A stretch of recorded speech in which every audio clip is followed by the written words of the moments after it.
pode iniciar, então. Então, eu queria agradecer a presença de todas e todos aqui. Essa é a nossa última mesa, a nossa mesa de encerramento do nosso segundo seminário estadual sobre migração e refúgio. A gente pensou esse seminário dividindo ele em dois momentos. Num primeiro momento, então, ontem, discutir um pouco razões para migrar, e as razões são diversas e complexas, enfim, conhecer um pouco dessa complexidade.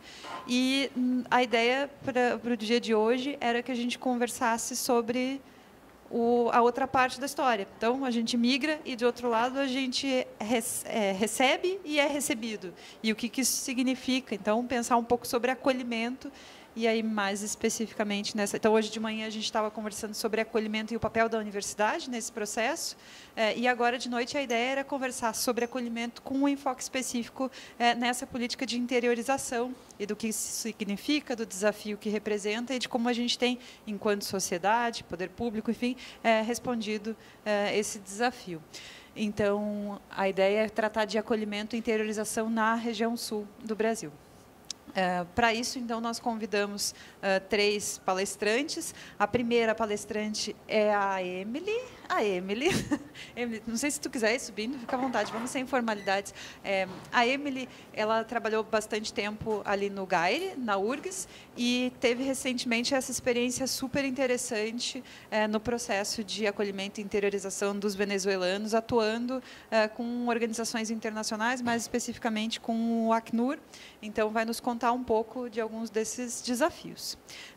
Gostaria de chamar a doutora Daniela Jacques Brauner para compor a mesa também. Ela é defensora pública da União e vai, enfim, trazer da perspectiva da DPU e do trabalho que a DPU tem feito em relação a esse tema. E o prefeito de Esteio, Leonardo Pascoal, não se encontra. Confere? Tá. Então, bom, ele vai contar um pouco da experiência de Esteio com esse processo de interiorização. O meu nome está ali como coordenadora de mesa. Eu não vou coordenar essa mesa, porque eu preciso descansar, eu vou ficar aqui sentadinha, e eu convido o professor Fábio para coordenar essa mesa. Muito obrigada. Gente, a Organização Internacional para Migrações, a OIM, mandou alguns vídeos, e aí, dentre os vídeos que eles mandaram, eu selecionei 2. São vídeos bem curtinhos, de menos de 2 minutos, mas que, enfim, é a participação da OIM no processo de interiorização. Então,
A Operação Acolhida ela é a estrutura local de resposta do governo brasileiro ao fluxo migratório venezuelano, que sofreu um incremento significativo nos últimos anos para o Brasil. Ela está organizada em 3 principais pilares, que consistem no ordenamento de fronteira, que busca a documentação dessas pessoas, o abrigamento e a atenção direta daqueles que necessitem desse tipo de atenção, e o principal pilar hoje, que é a interiorização, o pilar final da Operação Acolhida. A OIM ela tem participação nesses 3 pilares, desde Pacaraima até Manaus, para onde recentemente a operação foi expandida, passando por Boa Vista e por todo o estado de Roraima, no corredor migratório. A estratégia de interiorização é uma oportunidade das pessoas venezuelanas recomeçarem as suas vidas em outros estados brasileiros, que podem ter mais oportunidades do que o estado de Roraima. Ela é hoje uma prioridade para o governo brasileiro e é apoiada por toda a sociedade civil, pelas agências das Nações Unidas que estão atuando no território e por diversos parceiros. Ela consiste na relocação dessas pessoas venezuelanas em outros estados com base em 4 possibilidades de modalidades de interiorização. Modalidade abrigo-abrigo, para aquelas pessoas que precisam de alojamento em outros estados do país.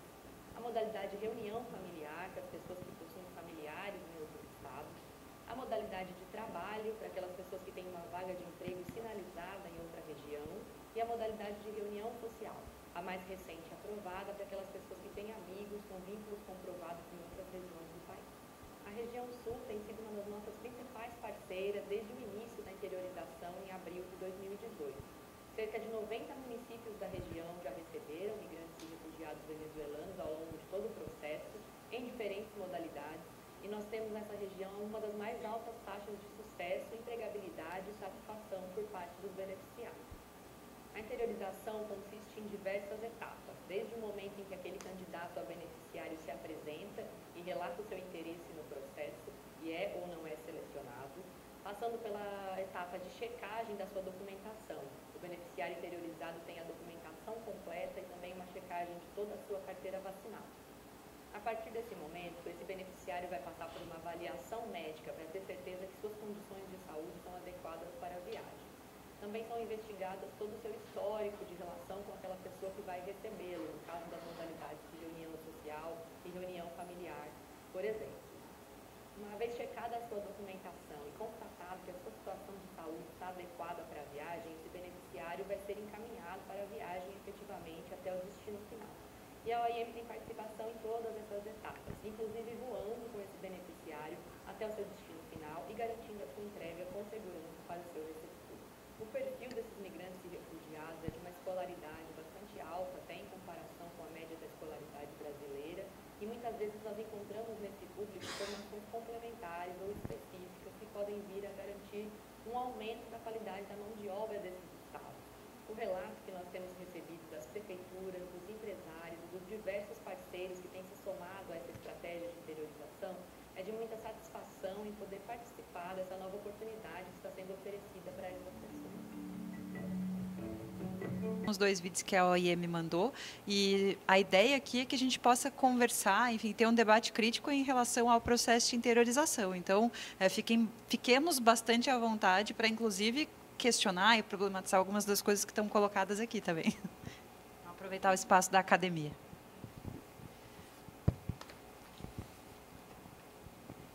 Não sei, eu começo a falar aqui ou a mesa... Então, tá. Bem, boa noite a todos e todas, então. Meu nome é Emily, sou colaboradora do GAIRE e fui aluna aqui da URGS também. No último ano, em setembro do ano passado até final de julho desse ano, eu trabalhei em Roraima, em Manaus. Trabalhei primeiramente como analista social numa ONG lá, e depois eu retornei para trabalhar num projeto durante 3 meses em uma outra ONG que faz análise, coleta e processamento de dados sobre populações em contexto humanitário. Basicamente, todo esse meu trabalho durante esses 10 meses abarcou vários setores assim dentro da assistência humanitária, né, aos venezuelanos. Nesse primeiro trabalho, eu fazia atendimento direto, né, encaminhamento de carteira de trabalho, currículo, prospecção de vagas de trabalho, mediação de vagas de emprego, formação, capacitação, elaboração de projetos para conseguir verba também para a ONG, entrevista com esses migrantes, com refugiados. Também trabalhei na parte de regularização migratória também. Eu fiz muita coisa, gente. Também acompanhei essas viagens de interiorização para Santa Catarina. Ali eu fui 3 vezes com alguns grupos. Esses primeiros grupos que foram trabalhar nos frigoríficos ali, eu ajudei a fazer a parte toda de preparação e de acolhimento na cidade também, que eu vou falar um pouquinho depois, que tem umas fotinhos ali. E, basicamente, eu vou falar do contexto geral de lá, e aí, se surgir alguma dúvida, se alguém quiser me interromper, ou depois da fala. No final, vai ter um depoimento de um dos amigos meus de lá, o Carlos. Atualmente, ele está morando em Rio Grande, Metade da família dele está aqui em Porto Alegre, mas não conseguiram vir porque iam sair do trabalho muito tarde, cansados, e também não iam conseguir se deslocar aqui, porque eles moram, acho que, na Zona Norte. Enfim, eu acho que pode passar. Passando. Os dados, eles são atualizados constantemente, né? Tanto que ali, nesse vídeo que eles mandaram aqui da OIM, se eu não me engano, apareceu cerca de 14.200 contemplados pela interiorização, né? Eu havia visto, mês passado, que tinha um outro relatório, tinha 12.000. Então, é difícil porque eles vão atualizando até, não sei se quem pesquisa migrações ou o pessoal leigo, assim, eu tenho interesse na área, sabe que existe um portal chamado Response for Venezuelans, e ali tem os dados, a atualização de dados constantes, assim, na América Latina e no mundo, o número de solicitação de vistos, número de solicitação de refúgio, pedidos de refúgio já concedidos, quantas pessoas já foram interiorizadas e para quais cidades, todos esses dados estão dispostos no portal. Geralmente, esse portal ele é atualizado semanalmente, tá? E aí, alguns dos dados que eu vou apresentar também, que vou falar, eu consultei ali agora, dia 7 de outubro, eu dei uma olhadinha também, que estava atualizado com referido dia 5 de outubro, tá? Então, existem cerca de 4,3 milhões, é o número que eu consultei, ainda hoje à tarde eu dei uma olhadinha, de imigrantes e refugiados venezuelanos no mundo, e 3,2 milhões estão aqui na América Latina, né? Eu acho que pode passar.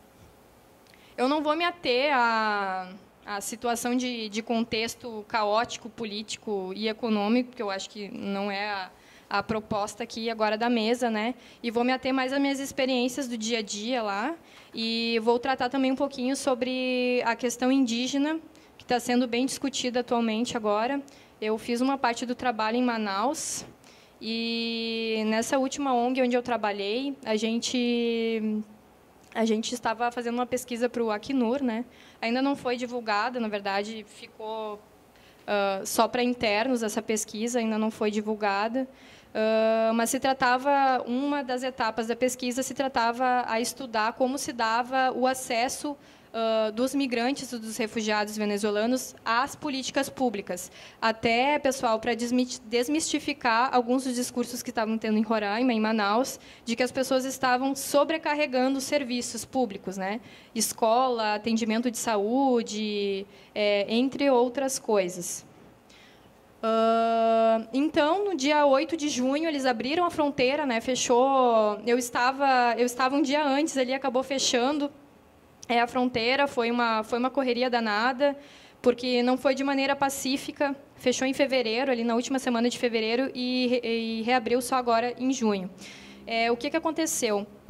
As pessoas, a fronteira lá com o Brasil, tá? Fica a cidade de Pacaraima, né, aqui no Brasil, e Santa Helena, que fica a cidade da fronteira. Tem um posto de triagem ali bem na fronteira, e ao lado tem um campo aberto que fica dentro de um território indígena. Tá? E o que aconteceu logo quando a fronteira fechou? Quem conseguia passava por esse território, né, indígena, viajava 4, 5 dias pela mata, e conseguia chegar, porque o lado brasileiro não estava se recusando a receber, né? Mas as pessoas tinham que escapar. Só que, quando fechou essa fronteira, no território indígena, ali na aldeia de São Francisco de Iuarani, eles fizeram uma chacina horrível com os indígenas que estavam protestando, e não foi muito divulgado. A gente que estava lá trabalhando, a gente ficou apavorado, porque não conseguia prestar assistência nem auxílio. Pacaraima, que é a cidade ali da fronteira, não tem estrutura, né? Então, tem um hospital que tem um posto clínico ali, tem o postinho da fronteira, que tem os militares ali que estão fazendo, estão participando da Operação Acolhida, que eu vou explicar o que é daqui um pouquinho mais para frente. Enfim, foi bem caótico a situação. Eu vim aqui hoje também para tentar desmistificar um pouquinho das coisas, então, depois que eu terminar minha fala, se alguém quiser perguntar alguma coisa polêmica aí, estamos por aí. Bem, então, na América Latina em geral, os países começaram a fazer algumas adaptações no sentido de acolher melhor, né, diante desse fluxo exacerbado de venezuelanos e da situação caótica que estava na fronteira desses países. Um desses países que adaptou um pouquinho a legislação foi o Chile, né, que, através desse decreto, ele anunciou a implementação de um visto de turismo consular para os cidadãos venezuelanos, né? E também no Peru e nos Estados Unidos criaram algumas medidas para receber essas pessoas, né? Para solicitar vistos de qualidade migratória, turísticos ou comerciais humanitários. Aí os Estados Unidos, por incrível que pareça, né, anunciou a aceitação de passaportes venezuelanos vencidos, tanto para o processamento de vistos e assuntos consulares, quanto para a entrada no território norte-americano. Acho que pode passar.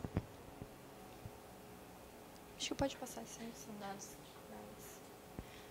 Bem, gente, os venezuelanos aqui vieram para cá motivados pela crise, entre aspas, do país, ruptura política, econômica, mas uma das coisas que não se menciona muito, assim, teoricamente, é a questão da saúde, né? Muitos vieram para cá para buscar tratamento de saúde, câncer, DST, AIDS. Então, foi algo que foi bastante trabalhado, principalmente ano passado, que foi o primeiro ano de Operação Acolhida, no sentido de capacitar também, eu vou falar um pouquinho sobre isso, as equipes profissionais de saúde, tanto linguisticamente como questão de lidar com pessoas que têm certo tipo de documentação, de serem mais empáticas, de saberem se comunicar no idioma espanhol, enfim, várias coisas foram feitas com as equipes de saúde na tentativa de tentar acolher essas pessoas, né, que muitos vieram em busca de tratamento para o câncer, para a AIDS e outras doenças. Bem, comparativamente às políticas europeias, a gente sabe que a América Latina ela tenta adotar, apesar dos pesares, uma política de portas abertas, né? A gente sabe que tem muitas debilidades, até porque os próprios países estão passando por fortes crises econômicas e instabilidade política, né, muito forte. É difícil lidar com os problemas que nós já temos, mas, nesse sentido, tem havido esforços dentro desses países e a criação de instrumentos regionais para que consigam ser realizadas algumas políticas de acolhimento dessas pessoas, né?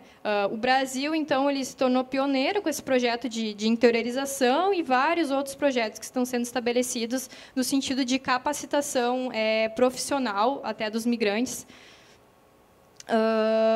que estão sendo interiorizados. Geralmente, essas pessoas elas fazem algum curso profissionalizante em Roraima para tentar se alocar no mercado do trabalho, mas não conseguem, né, lá. E eu já vou explicar um pouquinho também da situação lá. Pode passar. Aí. Bem, Roraima. O que eu vou dizer para vocês, assim? Não que eu tivesse uma ilusão ou fosse completamente ignorante sobre a situação de lá, mas eu achei que Boa Vista, tá, que é a capital de Roraima, por ser uma capital, ela tivesse estrutura mínima de uma capital. Digo, sistema de transporte no mínimo eficiente, assim, que atendesse as linhas, os principais bairros da cidade. Questão de acesso à saúde pública. As pessoas, geralmente, elas fazem tratamento de saúde em Manaus. Tá? O pessoal que é de lá, nativo do estado, busca tratamento de saúde em Manaus. Tá? Fica a cerca de 12 horas de viagem de ônibus, tá? Dá uns 800 quilômetros, se eu não me engano. Mas, enfim, linhas de ônibus, para vocês terem noção, a cidade de Roraima, atualmente, tá, com os migrantes venezuelanos, tem cerca de 375 mil habitantes. Tá? Estima-se que, hoje, tá, os dados agora do início do mês, que existam cerca de 132 mil venezuelanos lá, entre migrantes e refugiados, e que cerca, então, de 14 mil pessoas já foram interiorizadas para outros estados. Aí ali tem principalmente na região sul, né? Paraná, Rio Grande do Sul e Santa Catarina. Tem muita gente que também foi para Minas Gerais e alguns estados do Nordeste. Enfim, o contexto de Roraima basicamente sobrevive de extrativismo mineral, né, gente? Porque é o estado que tem a maior quantidade de reservas indígenas e mal consegue lidar com as suas questões indígenas também, que agora, com o fluxo migratório, foram um pouquinho abafadas, né? Que a maior preocupação é tentar atender essa demanda de imigrantes que tem lá. A cidade, basicamente, sobrevive, então, Boa Vista, de serviços, e tem um alto índice de desemprego. Eu li, pelo menos ali pelo relatório que saiu ali do município, que era 8%, e está girando em torno de 8%, 10% de desemprego. As pessoas que chegam lá, como é que eu vou dizer? Eu cheguei lá bem naquela época que... Cheguei uma semana depois que deu aqueles casos de violência, de xenofobia, linchamento, não sei se vocês se recordam do ano passado, né? E o clima estava bem tenso, assim. Então, você tinha que ter até cuidado com quem você conversava na rua, ou até um próprio Uber, ou um motorista de ônibus, uma coisa assim, de dizer que você trabalhava com migrantes ou refugiados, que você ia sofrer uma retaliação bem forte, sabe? Os ônibus ficaram bem exaltados, mas a gente, depois, quando começa a trabalhar lá e conviver com a comunidade, né, o pessoal que é de lá, a gente começa a entender algumas coisas, né? Claro, as pessoas elas não tiveram acesso à informação, não estavam preparadas para receber essa quantidade de pessoas que chegou literalmente de uma hora para outra, né? Porque esse salto deu de 2 anos para cá. Era uma capital pequena que tinha cerca de menos de 200 mil habitantes. Ela não tem uma estrutura de Porto Alegre, apesar de Porto Alegre ser deficitária em várias áreas, né? Então, para acolher essas pessoas e receber essas pessoas é realmente muito difícil.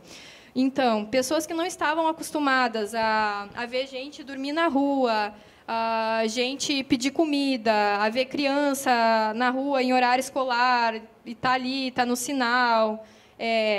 Claro, aumentaram os índices de roubos e assaltos, porque as pessoas que vão para lá, como tem muita gente, não conseguem emprego.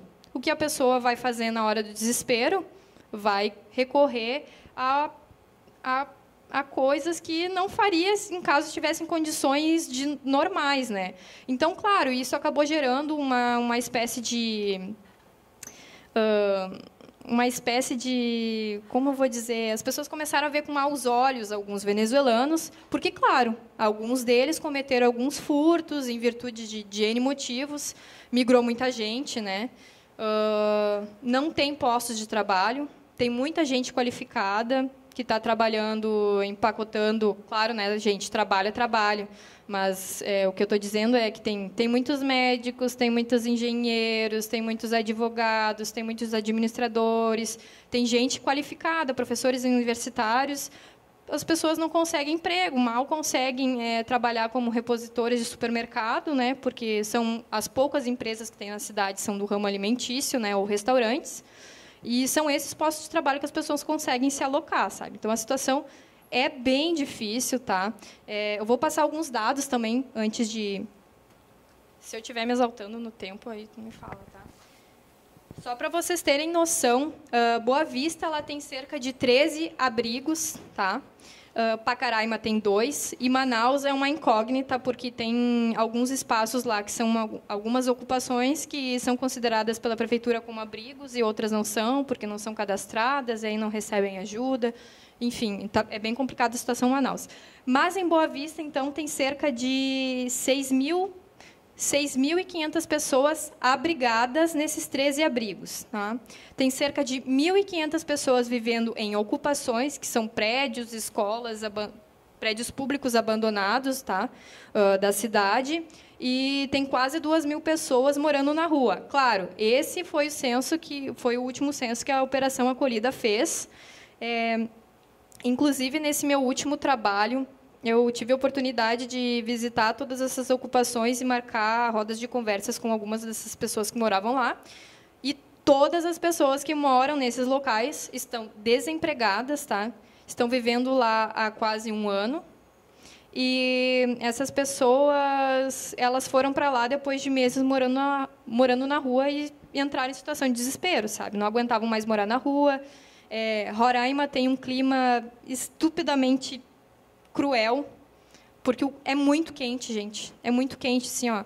Outubro, esse mês aqui, é o mês mais quente que eu passei lá, né? Eu cheguei em setembro, mas outubro é o mês mais quente, faz 50 graus, tá? Na sombra, literalmente na sombra, não tem vento. E o inverno deles é chuva 24 horas por dia, sabe? Então, as pessoas que estão desabrigadas ou morando na rua, em ocupações, sofrem demasiadamente. Tanto que as principais enfermidades que as pessoas têm nos abrigos, nas ruas, nas ocupações, casos de pneumonia, verminoses e dermatites, assim, porque as condições de higiene são péssimas, tá? Além disso, vamos ver. Isso, eu ia explicar sobre a Operação Acolhida. No fim, eu fui falando sobre mais coisas. Só para dar uma palhinha, e eu falei que tem cerca de 32 mil pessoas, né? Isso. Quantas pessoas tem? Isso, 32 mil venezuelanos. Aí falei o número de pessoas que estão morando lá nos abrigos, as pessoas que estão na rua. E o resto das pessoas estão alugando. Mas não se enganem, achando que esses aluguéis são casas bonitas, são peças bonitas, gente. Não são. As pessoas moram em cômodos, moram em casinhas assim que são casebres de 2 ou 3 cômodos, 20 e poucas pessoas dividindo um banheiro, sabe? Então, às vezes, as condições que as pessoas estão morando em aluguel são muito piores do que abrigo ou morar na rua, sabe? Porque tem muita briga, é bem difícil. A Operação Acolhida, então, ela completou mais 1 ano agora, né? Em agosto, ela abriu em Manaus. O pessoal estava tentando fazer, não um posto de triagem, que nem tem em Boa Vista, mas mais organização logística para os locais que já tem lá, né? Dos abrigos que tem lá, e tentar ajudar a estabelecer projetos nos bairros da periferia lá também. Então, a Operação Acolhida ela foi criada com o objetivo de apoiar pessoal e materialmente as instalações e montagens de estrutura e organização das atividades necessárias ao acolhimento de pessoas em situação de vulnerabilidade. Ela foi criada por meio dessa medida provisória, então, 820, que instituiu esse Comitê Federal de Assistência Emergencial. Então, esses decretos, né, o 9.285 e 9.286, eles constituem parte da legalidade e da amplitude impostas aos ministérios que integram o Comitê Interministerial. Esse primeiro decreto, então, ele reconhece a situação crítica, enquanto que o segundo define a composição e as competências e normas de funcionamento do comitê. Pode passar. Pode passar. Esse era o mapa que eu tinha, tá? Do final de junho, acho que tem até a data ali, para vocês verem. No final de junho tinham sido interiorizados 10.200 pessoas. Aí agora, no último vídeo que mandaram a professora, tinha 14.200, né? Para vocês verem. Depois eu vou explicar também, rapidinho agora, como é que funcionam essas viagens de interiorização. São uma loucura, gente. Agora as coisas estão um pouquinho mais organizadas, mas ano passado, assim, a gente ficava sabendo das viagens na madrugada. E como a gente fazia? Nessa instituição onde eu trabalhava, nessa ONG, a gente fazia um cadastro. Gente, quando abria vaga para cadastro, era assim, a gente atendia cerca de 600 pessoas por dia, tá? Era uma loucura, o pessoal vocês imaginem, o pessoal já está em extrema situação de vulnerabilidade, está todo mundo necessitado, louco para viajar, para conseguir um emprego, para sair de lá, porque a cidade está lotada de gente que não consegue emprego, gente necessitada. Enfim, nos dias que abriam os cadastros, nós fazíamos, geralmente, um dia específico para a família, outro dia só para homens solteiros, outro dia só para mulheres com crianças, enfim. A gente separava o tipo de público, distribuía as fichas e fazia esse cadastro. Geralmente, a gente operava esse cadastro até o número 300. Como é que acontece a interiorização? Pode passar. Pode passar. Pode passar. Aqui é Volta um pouquinho.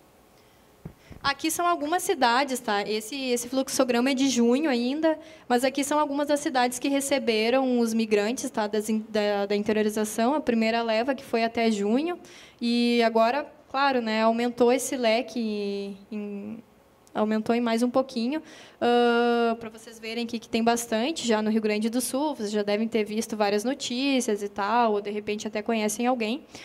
E o pessoal ali de Itapiranga, Santa Catarina, são os meus pupilos, assim que eu chamo, porque eu estabeleci uma conexão bem forte com eles. E aí foi o primeiro grupo que a gente levou, que a gente acompanhou, e mais de perto que eu fiz o trabalho. Pode passar. Bem, esse é o perfil, né? Geralmente eles possuem quem migra, tá? Da interiorização. Claro que agora tem essa outra modalidade que é a ICSEI, que foi a moça que estava falando ali no vídeo da OIM, que eles fazem tipo uma reunião social. Essa é a novidade, assim, porque começaram agora. Como é que funciona a interiorização? Não. Volta. Isso, deixa ali mesmo. Lê a fotinho do pessoal. Pode deixar naquele último gráfico mesmo. A interiorização, então, ela acontece de... O que acontece quando o migrante chega aqui no Brasil? Ele tem 3 opções. Ou ele é absorvido pelo mercado de trabalho, que não tem mais possibilidade de acontecer isso lá em Roraima, né? Ou ele é interiorizado para algum estado do Brasil, ou ele decide voltar para o país. O que isso não acontece também. Às vezes acontece quando ele vai tentar buscar algum familiar que não conseguiu passar na fronteira, ou vai pegar algum bem, alguma coisa, vai tentar vender alguma coisa para lá, ou vai levar roupas e medicamentos e alimentos para as pessoas. Então, a modalidade de interiorização é a solução para as pessoas e é o que elas querem e anseiam quando vêm ao Brasil. Ela acontece de 3 formas, tá? Ela acontece por meio de cadastros, tanto em abrigos que são organizados logisticamente pelo Acnur e por outras instituições, em conjunto com o Exército, quanto por organizações e instituições da sociedade civil, inclusive essa que eu trabalhava. Geralmente, quem está fazendo essas interiorizações é Caritas, em parceria, essas outras instituições, em parceria com Caritas, Jesuítas, ADRA e algumas outras igrejas, tá? Tem uma forte presença do trabalho das igrejas aí, vários ramos assim, dessas igrejas assim que estão trabalhando bastante nisso e algumas outras organizações que estão colaborando nisso. Então a interiorização é feita assim: ou você se cadastra nesses abrigos oficiais, tá? Em conjunto com o Exército, e aí espera, a viagem vai ocorrer via OIM, tá? Se você é um migrante solicitante de refúgio, ou você faz o cadastro nessas instituições, essas organizações não governamentais, tá? Ou você faz por reunião familiar. O que significa reunião familiar? Ela é feita via OIM, tá? Organização Internacional para as Migrações. Para fazer a reunião familiar, você precisa já ter um familiar no Brasil, né, que já está trabalhando com carteira assinada em outra cidade, e essa pessoa precisa estar locando um imóvel. Ela precisa comprovar que pode receber essa pessoa e sustentar ali no primeiro mês. Aí essa pessoa vai fazer um cadastro na OIM específico para a reunião familiar, vai atualizar a carteira vacinal dela, tá?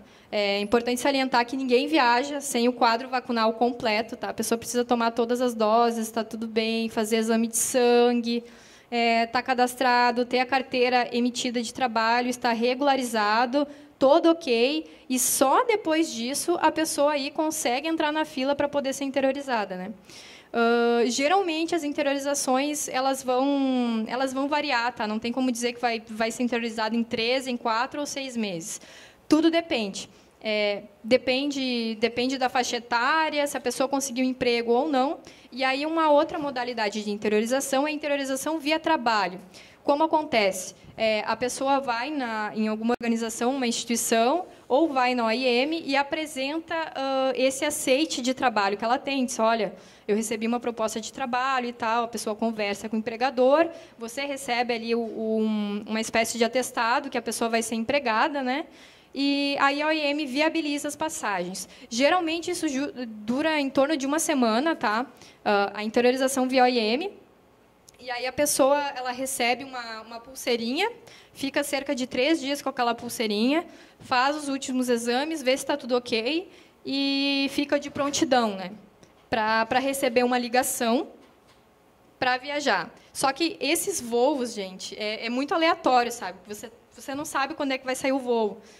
Você recebe a ligação do OIM e diz, vai ter passagem essa semana. Ninguém sabe. A gente fica de prontidão no telefone, esperando receber uma ligação 1, 2 horas da manhã para ver se vai ter ou não. E catar esse imigrante, gente. A maioria não tem telefone. Geralmente, a pessoa que está morando num abrigo, numa ocupação ou na rua, uma pessoa tem um telefone. E aí coloca assim, tanto que você vai fazer o currículo das pessoas, todo mundo tem o mesmo número.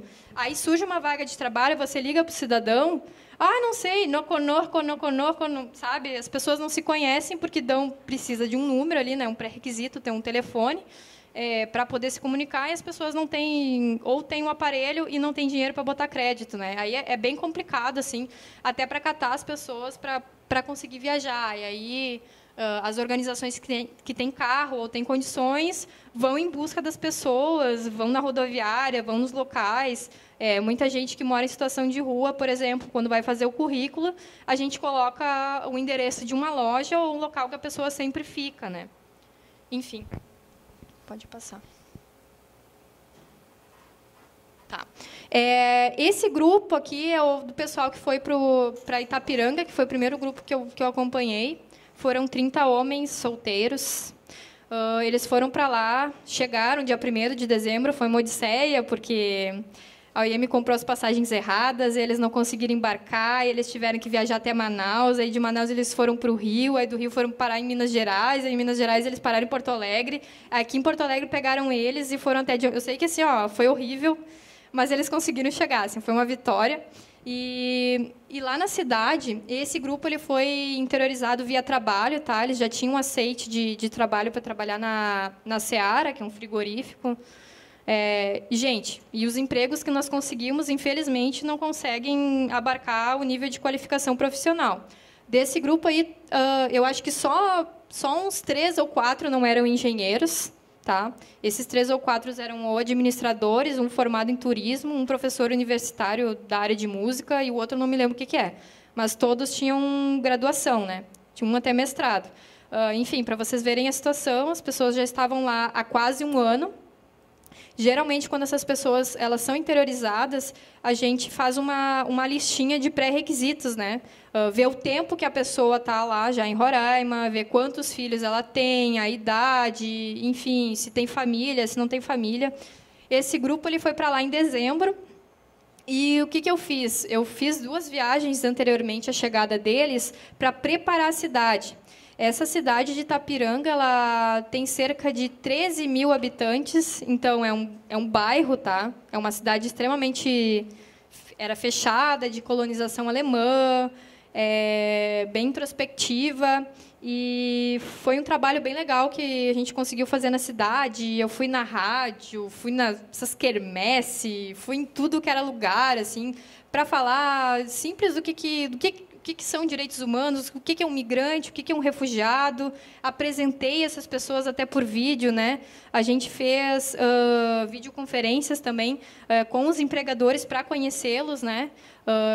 Fiz formação na cidade, a gente fez campanhas de arrecadação de móveis, de alimentos, para mobiliar essas casas. Geralmente, quando a interiorização ela é feita por ONGs, é feito um projeto de apoio social de 3 meses. Aí, dentro desse projeto, o que acontece? As pessoas recebem o apoio do aluguel social durante 3 meses e uma espécie de cesta básica, tá? Que daí elas conseguem se manter durante os 3 meses e guardar o dinheirinho ali, para depois de 3 meses, cada um alugar o seu local, né? Todos esses rapazes que estão aí, vão fechar 1 ano já, né? Agora em dezembro, todos levaram suas famílias já. As famílias já estão lá, estão trabalhando, tá? Então, tá cada um alugando a sua casinha. Muitos já estão com os filhos matriculados na escola.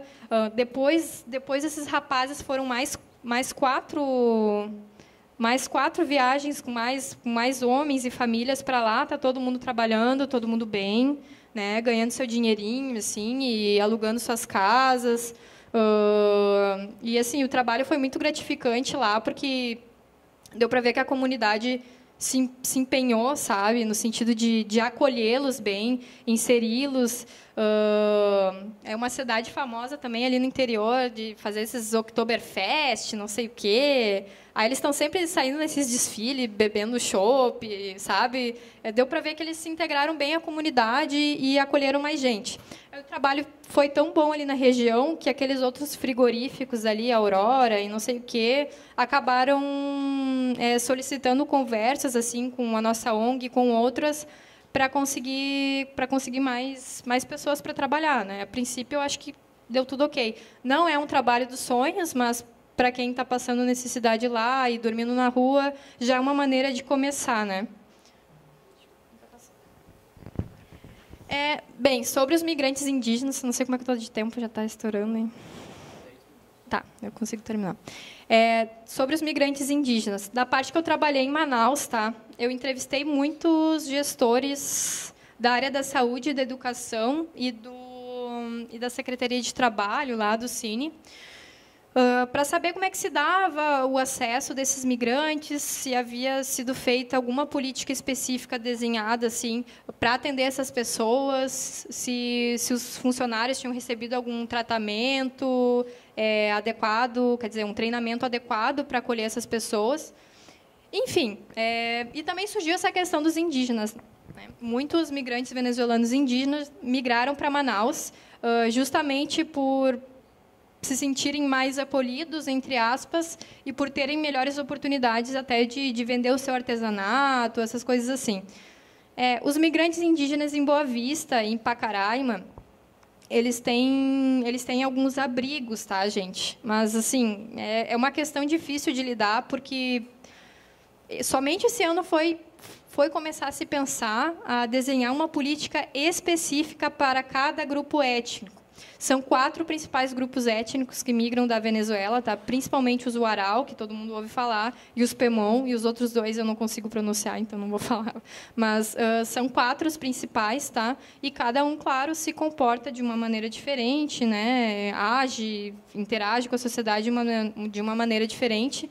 Eu não sou nenhuma especialista na área, nenhuma antropóloga, então não posso falar com propriedade, mas o que eu posso falar é que tanto nos grupos que nós fizemos as entrevistas em Pacaraima, em Boa Vista, em Manaus, essa pesquisa que tinha sido encomendada pelo Acnur era para nós sabermos questões cotidianas, assim como eles estavam acessando os serviços públicos, quais os anseios, quais os desejos que eles tinham aqui no Brasil, o que queriam fazer, de que forma se relacionavam com a comunidade, de que forma esperavam se relacionar com a comunidade, se até então não haviam feito. E o que acabou acontecendo foram várias questões que foram surgindo assim, curiosas, né?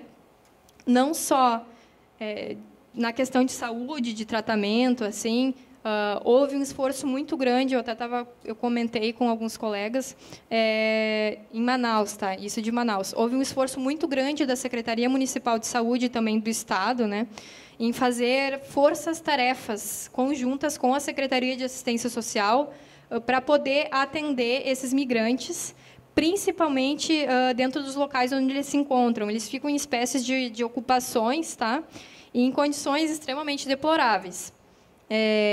Claro, as pessoas são acostumadas a viver e agir de formas diferentes, só que assim elas estavam vivendo em condições insalubres, esgoto a céu aberto, muitas crianças estão com pneumonia, dermatites, várias e várias outras coisas. Tem toda aquela questão, a questão patriarcal também, né, dentro da cultura indigenista, que dificultava com que algumas mães fizessem acompanhamento pré-natal também. Então, muitas crianças acabaram nascendo com alguns problemas. Também tem toda a questão do cuidado com os recém-nascidos, né? Tem muita criança com pneumonia porque fica submetida fica exposta, tá, gente, no sinal, as crianças estão nos sinais, estão pedindo dinheiro, estão pedindo comida, estão pegando sol de 50 graus, estão pegando aquela chuvarada. Então, é difícil também o poder público tentar estabelecer uma comissão que seja suficientemente capaz, empática, para poder ter um diálogo, né, adequado com os indígenas e respeitando as suas especificidades e a sua questão espiritual. Então, o que a Secretaria Municipal da Saúde fez foi elaborar essas equipes técnicas que eles falam, com médico, com tradutor e, claro, com as lideranças indígenas, de forma a fazer uma formação com eles, no sentido de explicar que é importante, sim, manter a questão espiritual, mas que as crianças tinham que ter acesso a medicamentos e ao tratamento, que era importante tanto a parte espiritual quanto a parte da medicina. Então, foi feito esse esforço assim, na tentativa de respeitar, mas também tentar cuidar dessas crianças e tal. Outra questão que surgiu nas rodas de diálogos, aí surgiu a partir do depoimentos de alguns indígenas, que muitos queriam ser interiorizados. Isso chocou a gente, porque eles não são contemplados dentro do programa de interiorização, né?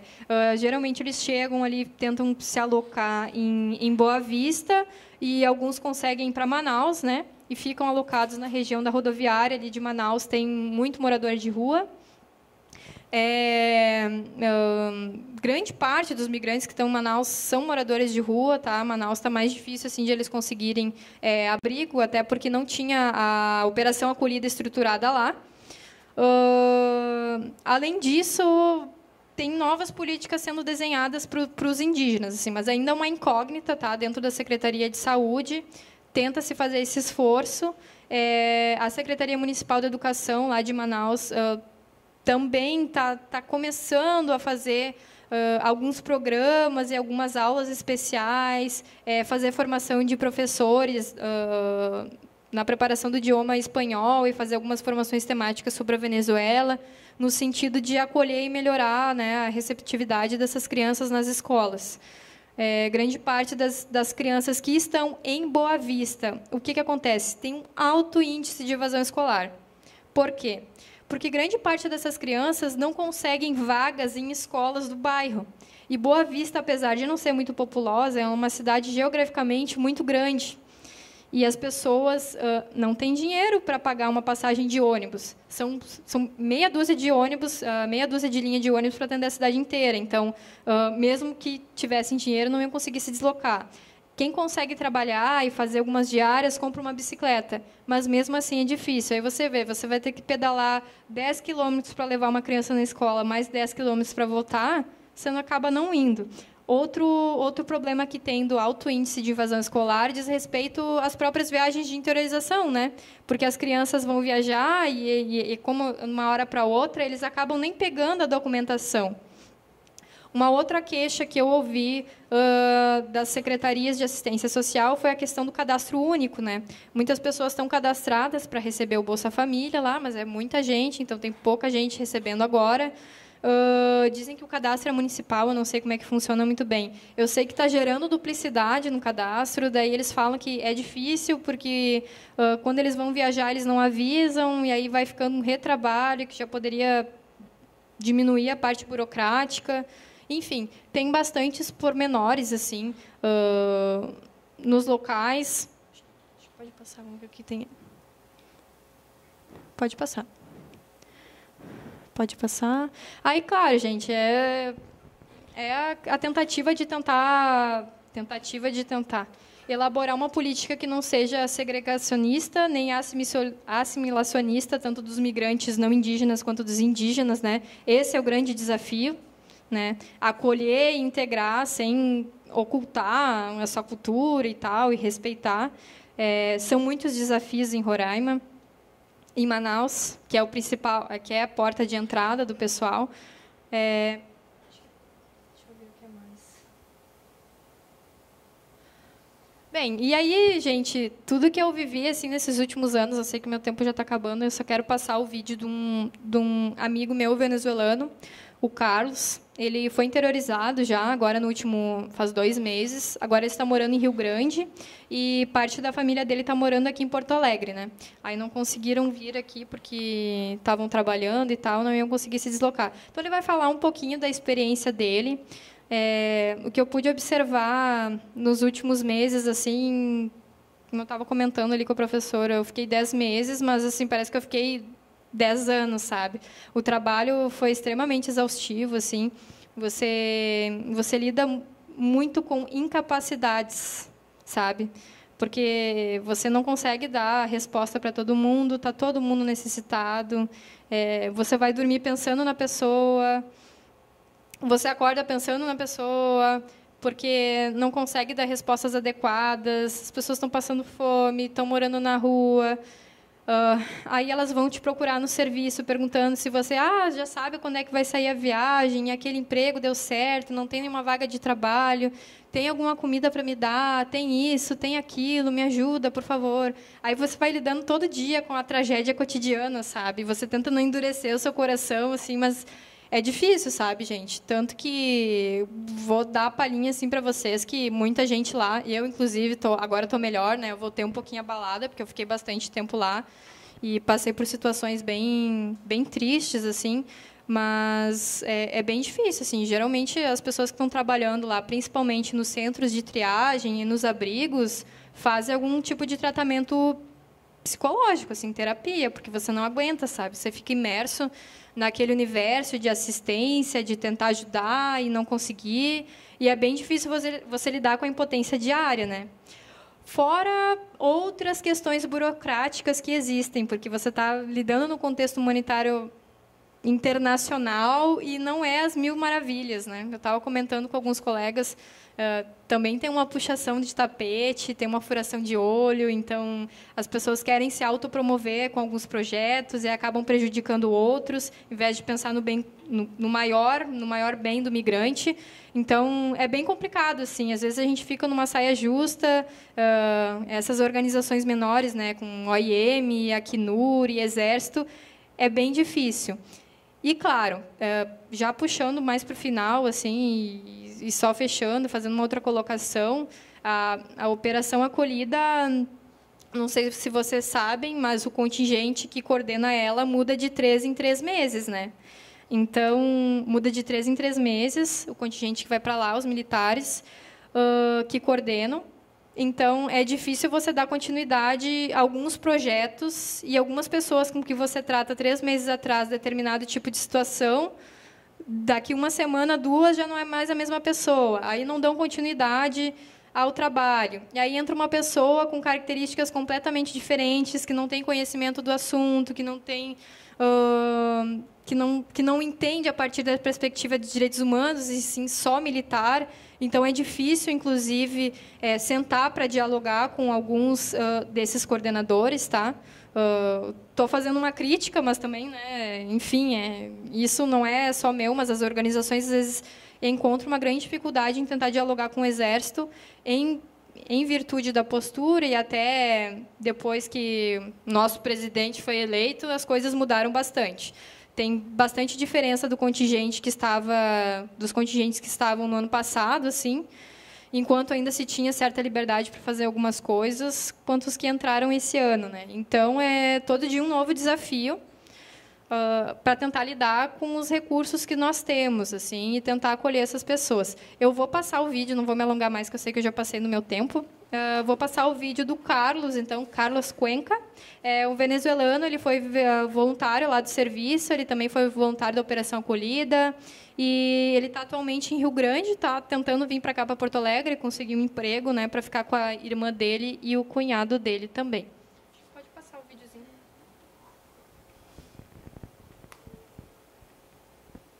Ele vai falar em 4 partes, assim, de 2 minutos e pouquinho, tá? Ele mandou o vídeo pelo WhatsApp.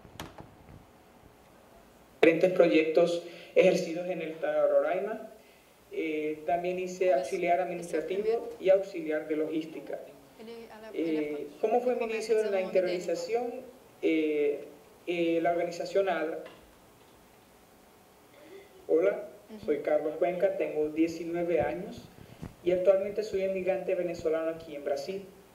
Tengo 9 meses aquí en Brasil, de los cuales 7 meses estuve viviendo en el estado de Roraima, Boavista. Como todo el mundo sabe, la situación de Venezuela no está totalmente bien. La inestabilidad económica, la falta de alimentos y medicina y la inseguridad son las que te conllevan a dejar el país.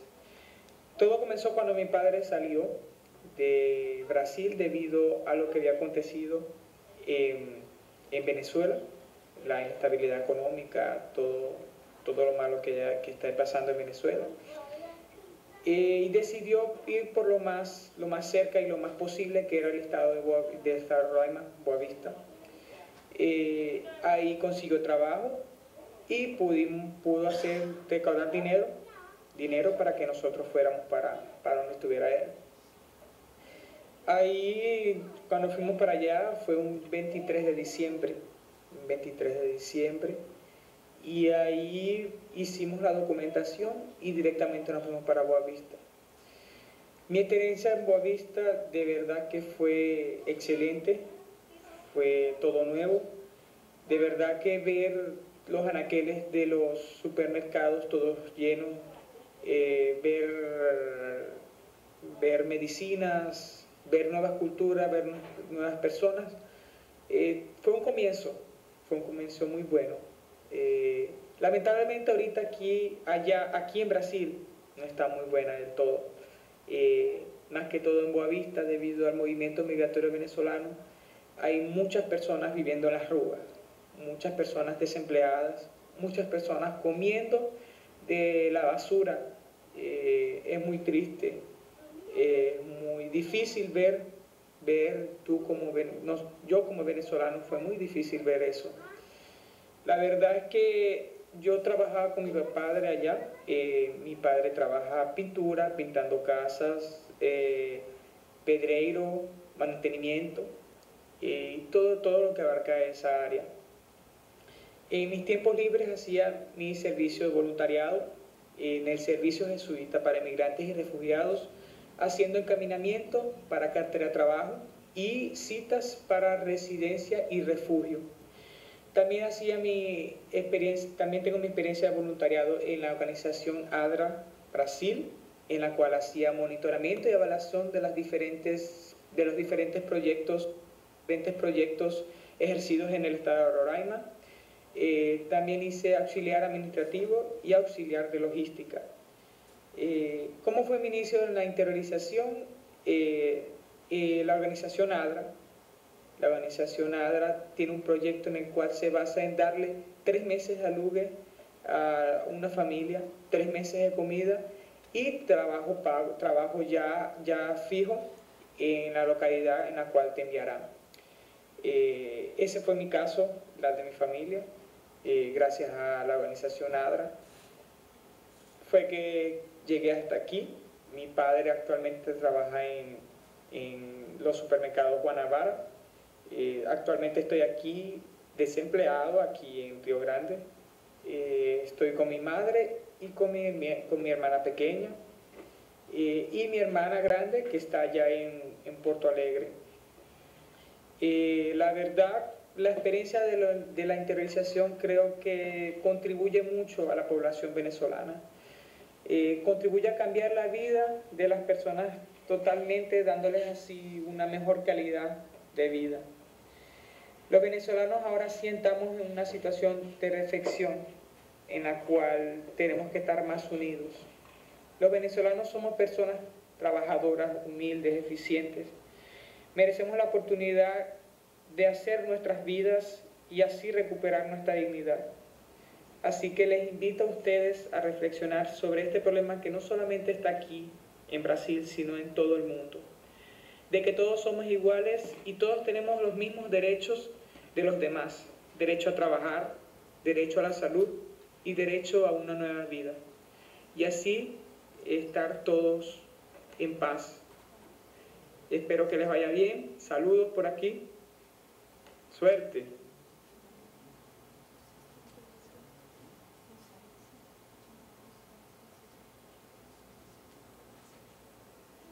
Hola, soy Carlos Cuenca, tengo diferentes proyectos. Hola, soy Carlos Cuenca.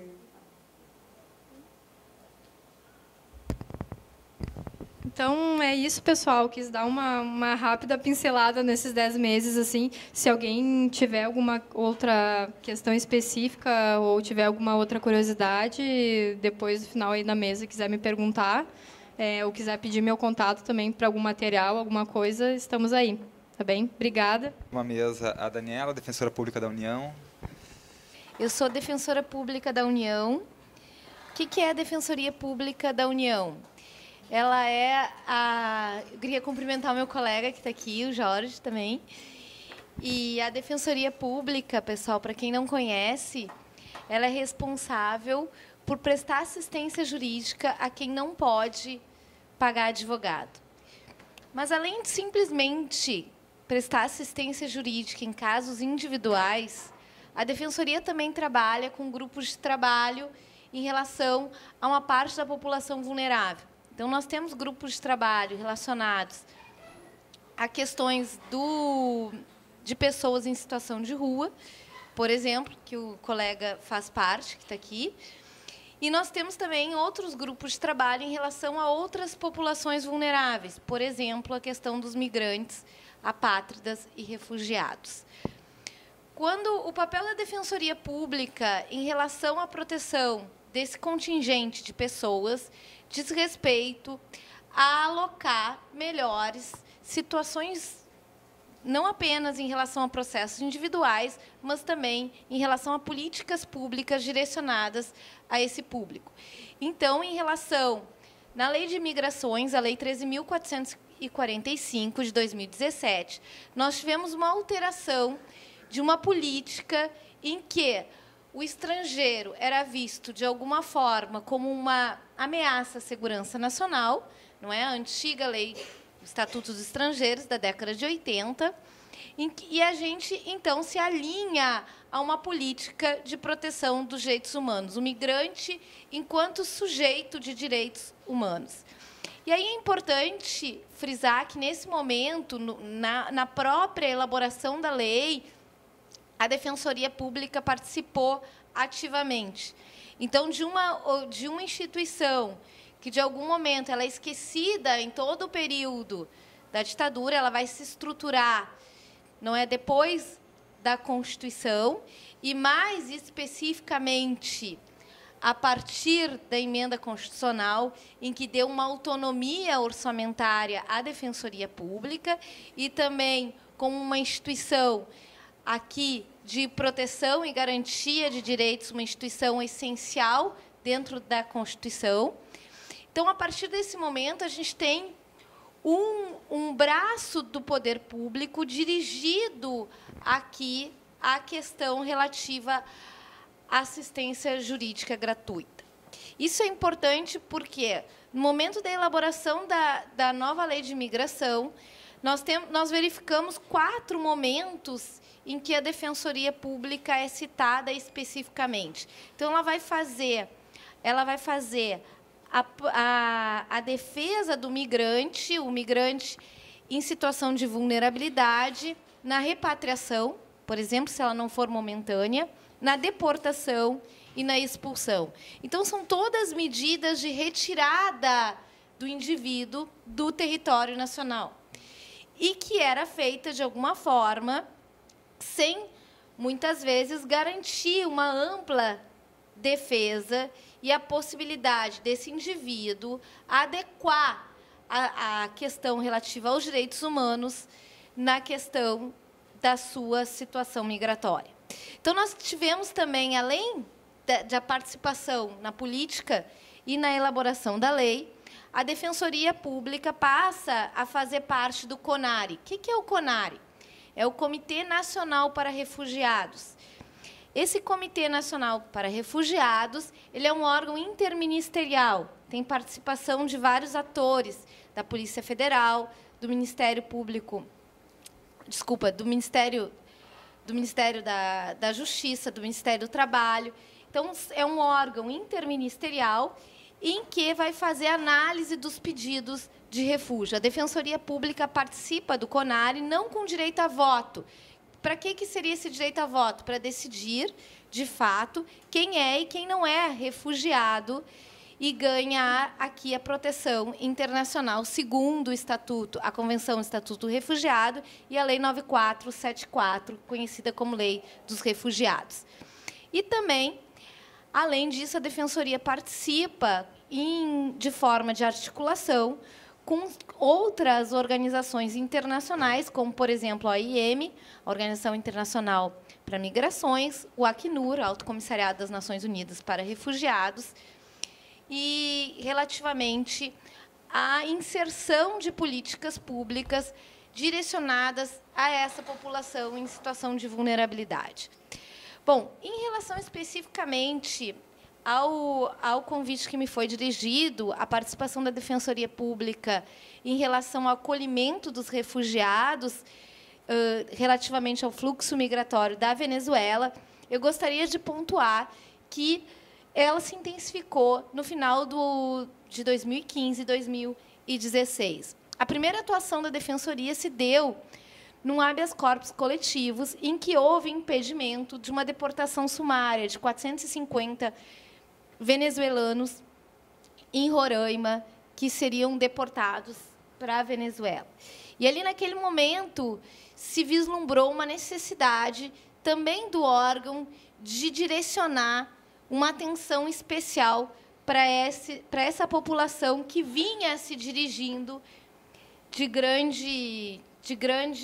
grande fluxo migratório em relação a esse país.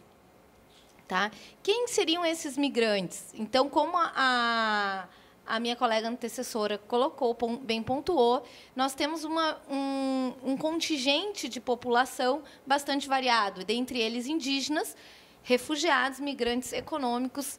Aí ela apontou também a questão de migrantes buscando tratamento de saúde, todos esses em relação à necessidade de acolhimento. E aí se intensifica,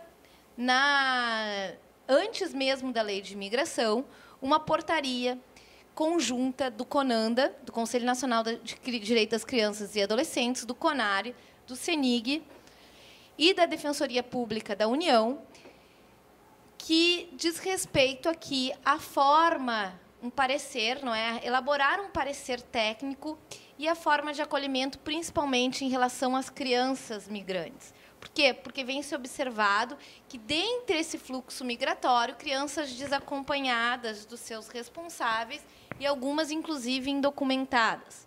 Então, foi necessário identificar algumas situações de vulnerabilidade dessas crianças, por exemplo, o que se observou, alguns casamentos de menores com pessoas bem mais velhas, por exemplo, homens de 30 anos casados com adolescentes de 14 anos, em relação a isso. Outros grupos que o adolescente não vinha, ou a criança não vinha acompanhada dos pais, os pais já estavam no Brasil ou não estavam no Brasil, e outras ainda sem qualquer documento de identificação.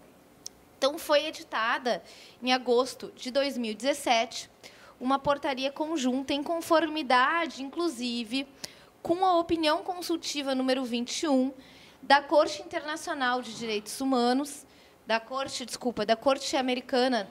Interamericana de Direitos Humanos, no sentido de possibilitar que essas crianças tenham uma acolhida e um tratamento dirigido, em especial, para essa situação de vulnerabilidade. E é importante fazer essa pontuação histórica, porque, no momento posterior em que os órgãos eles dirigem aqui uma política específica, o CONANDA, o CONARE, o CENIG, a Defensoria, para fazer um direcionamento e uma verificação dessa situação de vulnerabilidade, a gente verifica que também há uma instabilidade política no estado de Roraima, o que faz com que a governadora, então, entre com uma ação, eu não sei se vocês se recordam, uma ação diretamente no Supremo Tribunal Federal para fechar as fronteiras do Brasil e impedir, então, que esse fluxo continuasse. Então, a par da questão do próprio fechamento da fronteira da Venezuela para com o Brasil, nós também observamos, num momento ali específico, uma tentativa de fechamento desse fluxo do Brasil também para com a Venezuela. E aí, então, se implementa, em abril de 2018, o projeto Acolhida e um projeto dirigido para a interiorização, como forma aqui da União também participar mais ativamente, já vinha participando mais ativamente de uma responsabilidade em relação a esse fluxo migratório que se observa no estado de Roraima, especificamente, porque é onde há a fronteira com terra com o Brasil, e na cidade de Pacaraima, mais especificamente, em relação à vinda dos venezuelanos. E, então, a Defensoria Pública ela participa ativamente do projeto Acolhida, com o projeto Pacaraima DPU, em agosto de 2018, com envio de defensores públicos para Pacaraima. Então, nesse local, a Defensoria Pública ela tenta aqui articular e ordenar essa entrada dos migrantes, procurando a sua documentação e a regularização da situação migratória, evitando o tráfico de pessoas e a exploração relacionada aí a pessoas em situação de vulnerabilidade, como, por exemplo, nesse caso em que pode haver, não é nem sempre, mas pode haver aí uma exploração em relação a adolescentes que são casadas com pessoas bem mais velhas.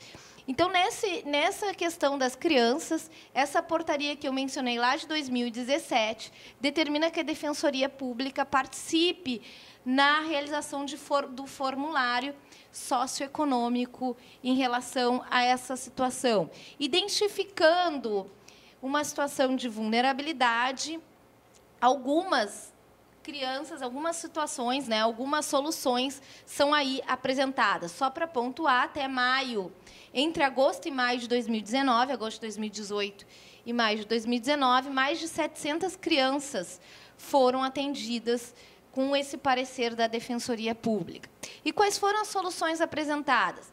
Algumas para encaminhamento para a guarda dos maiores responsáveis, que se encontravam em outras localidades, e reunião familiar. Outras foram encaminhadas para abrigos institucionais. Tá? Então, por exemplo, se identificando que a criança ou adolescente era vítima de tráfico ou de exploração, ela era afastada daquele explorador, então ela era encaminhada para um acolhimento institucional. Em alguns casos, quando possível, segundo a legislação brasileira, a emancipação do adolescente. O que é emancipação, pessoal? É quando é conferida a maioridade, não é, em relação ao indivíduo menor de 18 anos, mas maior de 16 anos, em determinadas situações, para que ele possa ter uma capacidade civil ampla e aí, assim, se comportar em relação à sua inserção na sociedade. Um dos maiores problemas em relação aos menores, às crianças, dizia respeito aos menores de 9 anos. Por quê? Porque eles não tinham, na Venezuela, não há o documento de identidade dessas crianças. Então, era um problema que foi observado em relação aos menores de 9 anos. Tá? E também porque um dos requisitos em relação ao acolhimento determinado na portaria interministerial dizia respeito justamente a ter um documento de identificação. Então, isso é a partir do momento em que os menores de 9 anos não tinham documento de identificação, isso poderia aqui ocasionar maior dificuldade no trâmite do pedido de acolhimento humanitário ou o pedido de refúgio. Então, nesses casos, era encaminhado ao Ministério do Desenvolvimento Social, em que fazia um parecer reconhecendo ou não reconhecendo o vínculo. Então, todo esse suporte todo esse suporte jurídico, ele era encaminhado pela Defensoria Pública, que, inclusive, eu não trouxe, talvez no vídeo apareça, eu vou passar um vídeo do projeto Pacaraima, tá? Ele fica bem próximo a recepção desses imigrantes na fronteira. Como foi pontuado, né, a Operação Acolhida, ela tinha alguns abrigos, inclusive um abrigo indígena, já no Coida, né, que chama. E esse abrigo indígena também, a Defensoria Pública fazia visita em relação a esses abrigos. Bom, eu tinha os dados aqui, os mesmos dados que a colega passou em relação ao projeto de interiorização, esses são de agosto de 2014, por isso que aparecem os 14 mil ali.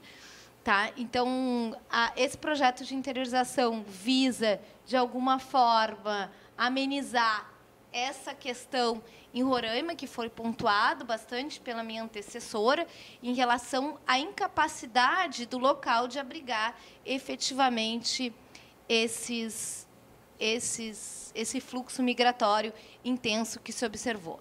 Então, a partir de agosto de 2018, a Defensoria Pública ela vem participando ativamente, tanto na questão relativa a documentação dessas pessoas, como também direcionamento em relação à busca da melhor regularização migratória, quer seja pelo acolhimento humanitário, quer seja em relação à própria solicitação de refúgio. A partir de 2018, não é, nós tivemos a possibilidade de fazer, em relação à migração venezuelana, de fazer essa entrada via autorização de residência, o que possibilitou uma maior agilidade em relação ao pedido de refúgio, que é visto 1 a 1. Então, é o CONARE que faz essa decisão dos refúgios, e a fila em relação à análise dos pedidos de refúgio ela é bastante extensa, embora haja uma preocupação do próprio órgão em diminuir em relação aos venezuelanos e aos sírios. Hoje, inclusive, eu, antes de vir para cá, estava observando que foi publicada uma portaria interministerial também em relação à autorização e visto em relação aos sírios. Então, nós também vamos ter aí talvez uma diminuição do pedido de refúgio e uma regularização migratória via acolhimento. A diferença é que essa é uma solução nacional, enquanto que o refúgio é uma proteção internacional já dirigida conforme uma convenção. Então, vou passar o videozinho da Defensoria para não me prolongar mais e me coloco à disposição para alguém que tenha algum questionamento. Muito obrigada. Eu acho que uma das coisas mais dolorosas do imigrante é o desmembramento ou, quizá, de repente, desprenderse de las personas queridas.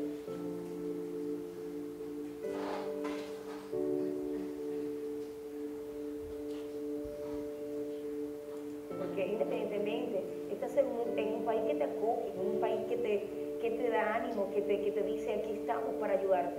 Pero igualito está como ese pedacito, ¿verdad?, que guarda de esa Venezuela, personas que todavía son parte de tu vida. Desde 2014, mais de 3 milhões de venezuelanos deixaram o país. É o maior êxodo na história recente da América Latina. Somos o 5º destino que mais recebe imigrantes do país vizinho, ficando atrás de nações como Colômbia, Peru e Chile. Pacaraima, no extremo norte, é a única cidade brasileira na fronteira. Em jornadas que duram até 8 dias, famílias inteiras chegam exaustas, muitas vezes sem qualquer documento que comprove as suas identidades. E quando são crianças ou adolescentes nessa situação, a preocupação é ainda maior.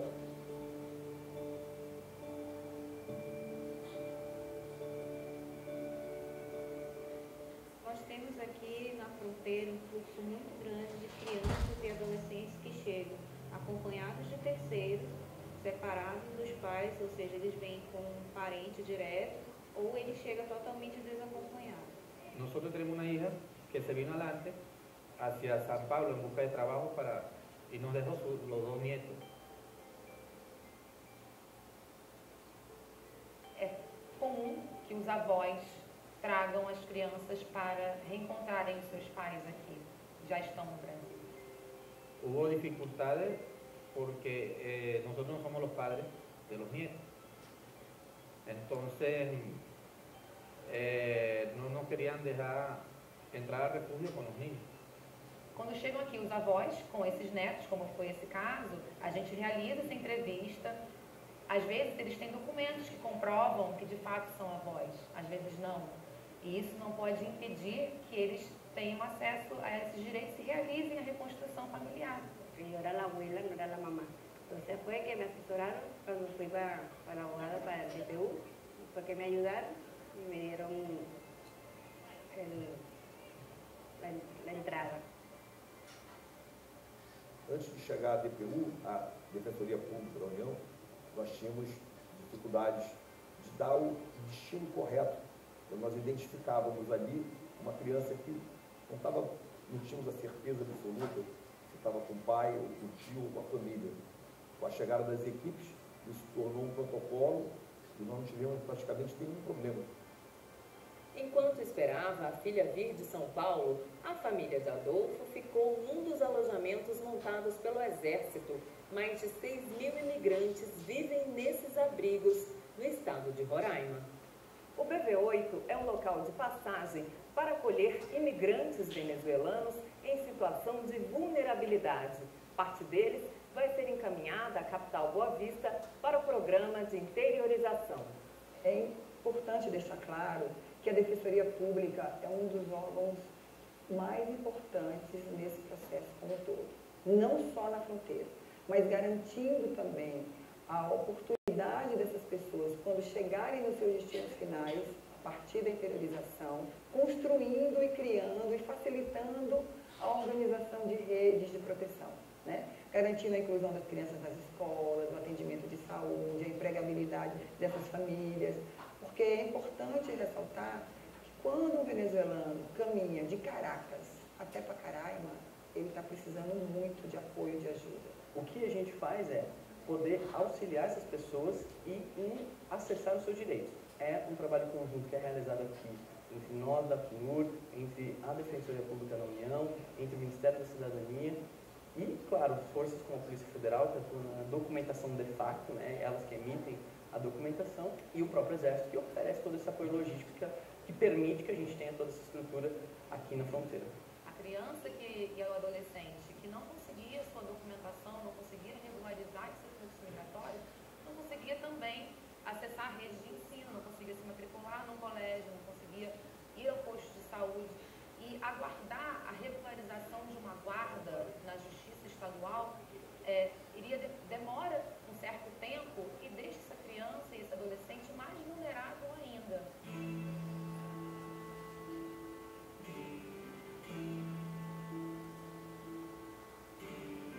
Os indígenas são um público vulnerável que merece atenção da Defensoria Pública da União, que trabalha para garantir que seus costumes e cultura sejam respeitados. Eles buscam viver assim uma vida próxima do que eles viviam, né, lá nas comunidades deles. Lógico que realmente é uma realidade bem diferente porque eles estão num abrigo, mas nós buscamos aqui estar inserindo uma certa disciplina, né, com os horários, tem as aulas também através do projeto de educação. Nós temos um ciclo de reuniões com os aidamos, que são os caciques, né, os chefes dos grupos de famílias. A infraestrutura e o apoio fazem com que cada vez mais indígenas do Arauz procurem o Yanocoida, mas nem sempre dá para acomodar todos de imediato, o que faz com que muitos durmam do lado de fora. Chegamos allá en frente, como no teníamos carnet, papel arreglado y no les dejó pasar. Los niños con frío y plaga, y nuevamente todavía no los jalaron nada.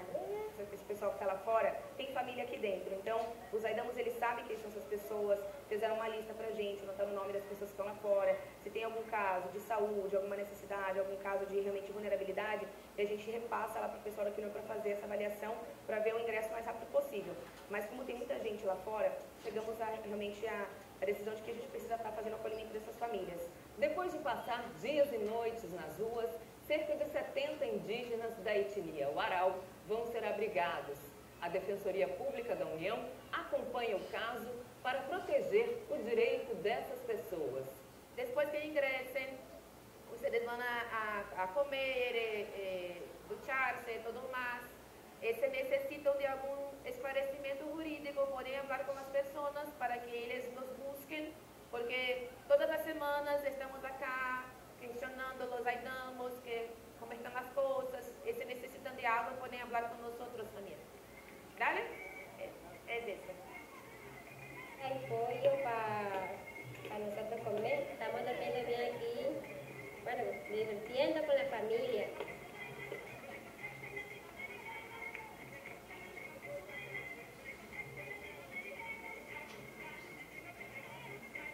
A atuação da Defensoria Pública da União aqui é extremamente importante.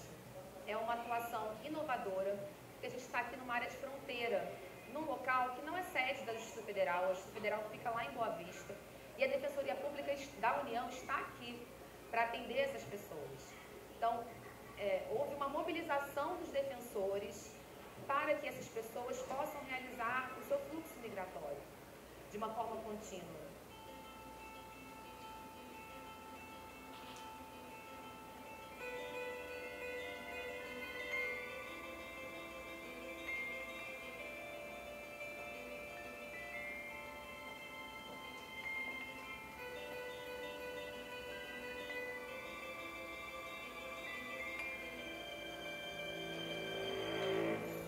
Então, eu chamo aqui para compor a mesa o prefeito de Esteio, Leonardo Pascoal. Seja bem-vindo.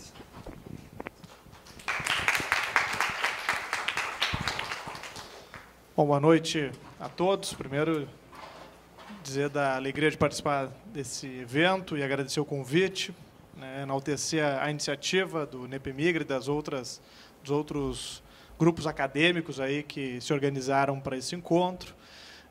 Estou acompanhado da minha secretária de Cidadania, Trabalho e Empreendedorismo do município de Esteio, Tatiana Tanara, que, junto comigo, liderou esse processo do acolhimento de refugiados, especificamente que a gente vai tratar aqui dos venezuelanos, mas a cidade tem sido procurada por outras nacionalidades também. A gente já tem, né, o acolhimento lá de senegaleses, de haitianos, paquistaneses, salvadorenhos, agora por último, e em maior volume os venezuelanos, que é um pouquinho do que eu vou apresentar aqui, então, do que a gente chamou, de forma não muito criativa, né, de Operação Venezuela, que foi o processo de acolhimento de refugiados venezuelanos lá no município de Esteio.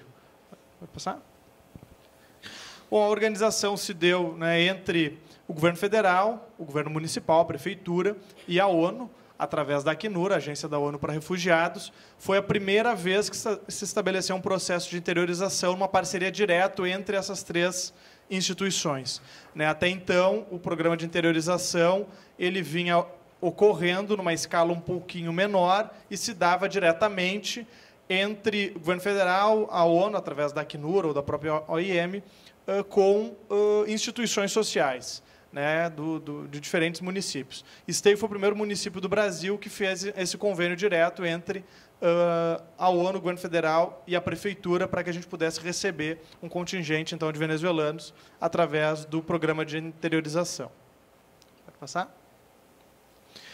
Bom, em setembro de 2018, bem no início de setembro de 2018, né, a secretária Tatiana e eu fomos a Boa Vista, a convite do governo federal.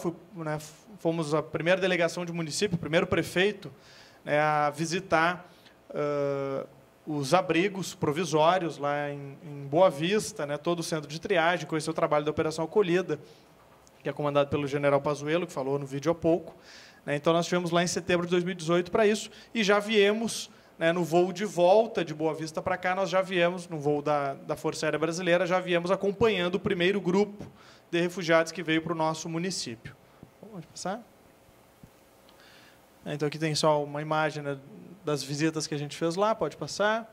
Então, em 6 de setembro de 2018, chegaram os primeiros 125 homens para o nosso abrigo 1. Nós tivemos 2 abrigos instalados ali em Esteio para o acolhimento, né, desses venezuelanos. O primeiro grupo veio dia 6 de setembro, nesse primeiro voo, ali tem uma foto, né, da chegada deles, o então ministro do Desenvolvimento Social, Alberto Beltrame, que era, sem dúvida, o grande entusiasta, né, do projeto de interiorização, nos acompanhou, e ali é um momento da chegada lá em Esteio, né, que a gente está com eles ali.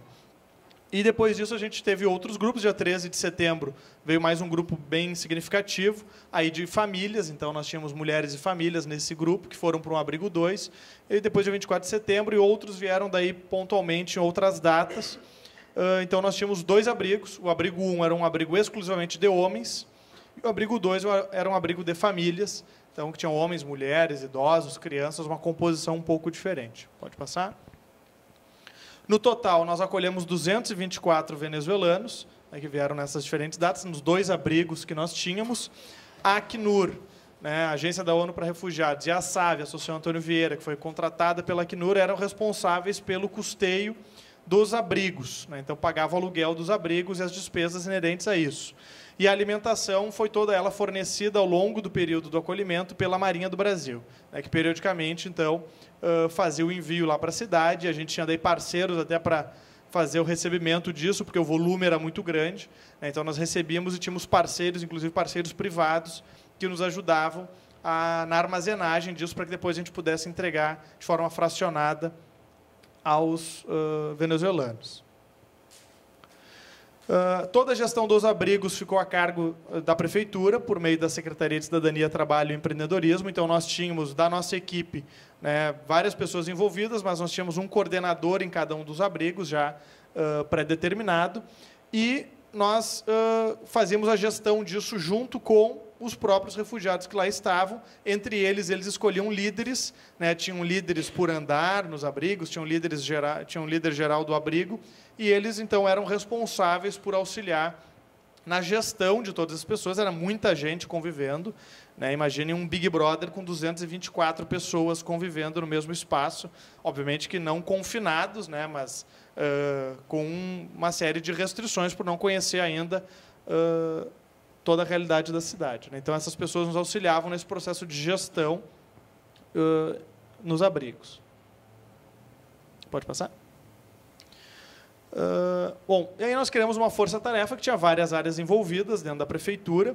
Como eu disse, nós somos o primeiro município a passar por essa experiência, então também não tinha como a gente buscar referências em outras cidades, porque não era um processo organizado dessa forma, né? Então, nós fomos, de forma um tanto intuitiva, organizando uma força-tarefa, e nós tínhamos claro, desde o início, né, que nós precisávamos, nós não deveríamos dar superdireitos ou vantagens superiores a essas pessoas que aquelas estabelecidas a qualquer outro cidadão brasileiro, residente ou não, na cidade de Esteio, né? Nós precisávamos garantir que eles tivessem acesso às mesmas oportunidades, aos mesmos serviços e com a mesma qualidade.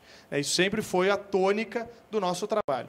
Eles, a partir do momento que chegaram na nossa cidade, eles passaram a ser cidadãos esteienses como quaisquer outros, nem com menos direitos e nem com mais direitos do que os outros. Então, na área de assistência social, nós tínhamos o encaminhamento, né, através do cadastro único para programas sociais, né? Então, vários deles, num primeiro momento, acessaram o programa Bolsa Família, por exemplo, e depois, à medida, né, que eles iam conseguindo se inserir no mercado de trabalho, eles mesmos, isso é uma situação bastante peculiar e interessante, porque não é, infelizmente, o que a gente vê no dia a dia, eles chegavam de forma voluntária lá na prefeitura e diziam: olha, eu consegui um emprego, então está aqui, eu não preciso mais desse programa social, né? E aí, automaticamente, era feito a baixa deles. A saúde, né? Embora eles já vieram, né, da operação acolhida com toda uma questão de triagem do ponto de vista de saúde, vacinas, enfim, né, a gente tinha que inserir eles na rede municipal de saúde, nos postos de saúde, né, que passaram a ser o posto de referência deles, porque eles tinham um endereço, né? Então, toda essa inserção era feita pela Secretaria Municipal de Saúde, nosso hospital, enfim, e passava a acompanhar, então, essas famílias, inclusive com algumas visitas periódicas nos abrigos, para ver se estava tudo ok. Na educação, né, nós conseguimos um feito que até então tinha sido inédito, dentro também desse processo de acolhimento dos venezuelanos. Na semana seguinte à chegada das crianças, todas que estavam em idade escolar já estavam na escola, né? Nós fizemos um mapeamento delas, né? Nós tínhamos 32 crianças e adolescentes, 20 já estavam na idade escolar, né, na idade escolar obrigatória, e elas, na semana seguinte, já estavam todas inseridas em escolas do município. Foi feito, né, uma adequação, porque o nivelamento, né, da educação na Venezuela ele é diferente do Brasil, ele não é constituído nas mesmas etapas e modalidades que o nosso sistema educacional, e a gente conseguiu inserir eles automaticamente. E depois, nos períodos de inscrição para a creche, né, nós também introduzimos, então, na creche, aqueles então que estavam numa faixa etária ainda não da idade escolar obrigatória, e hoje, né, pouco tempo depois, 100% então das crianças estavam ou matriculados na educação infantil ou no ensino fundamental do município.